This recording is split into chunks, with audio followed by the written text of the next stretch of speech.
Tad Boyle at Colorado improved to 7-0 for the first time in 37 years. The 20th ranked Buffs survive a scare from LMU, 76-64. That score hides the reality of how close this game was most of the way, in large part, particularly early, because Colorado turned the ball over 18 times. Well, we had a feeling that this game may go like this, and it did. And turnovers are now kind of officially an issue for Colorado. A lot of sloppy plays, poor decisions, and LMU took advantage. They took those turnovers and attacked Colorado the other way in the first half. But Colorado's got to figure out, they're loose with the ball. It's got to be sharper. Is it execution and practice? But they need to stop turning it over as much as they are. Colorado allowed a 30-point score for the first time in just about 2 years. Eli Scott had 31. Well, they didn't get tough on him until the very end when they started rotating over and contesting and blocking his shot. He had his way with the Colorado defense in the first half and the early part of the second half. He's a tough guard, though. He can step out, he can post you up, he can drive you, and he had a monster night here in Boulder. 10 rebounds to go with it. He's creating fouls, so you got to the free throw line. A ton of actually converted.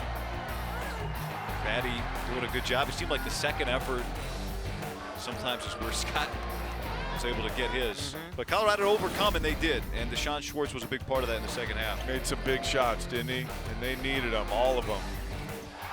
Floor spacing is going to be a thing, and Colorado's still figuring out their offense. We talked a lot about that tonight. But if they can get guys going from behind the line, Schwartz, Seward, Bay even, it's going to help. And you can throw it into Batty, you can throw it into Bay if he's down there on the block. But you have to have perimeter shooting in today's game. Schwartz got it going in the second half. So did this guy.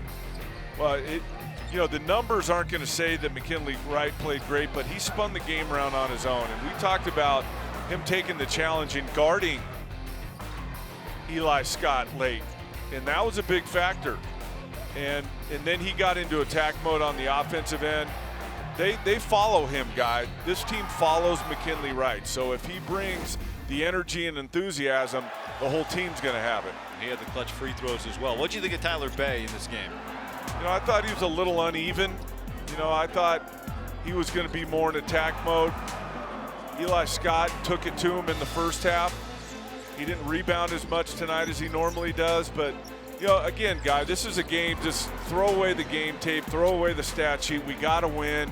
We're now moving on to get ready for Kansas. And a couple big plays late. 5 blocks, including that one late in the game for Tyler Bay. McKinley Wright finished with the 5 assists, the 6 boards. Deshaun Schwartz had 4 big three-pointers.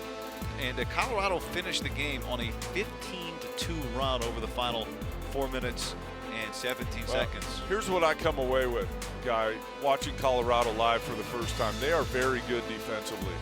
They just need to figure out what their identity is going to be offensively. It starts with McKinley Wright. I think they'll get there. And so the Buffs get to 7-0, and now they hit the road. A road trip to Kansas, Tad Boyle's alma mater. That's what is up next for the 20th ranked team in the nation.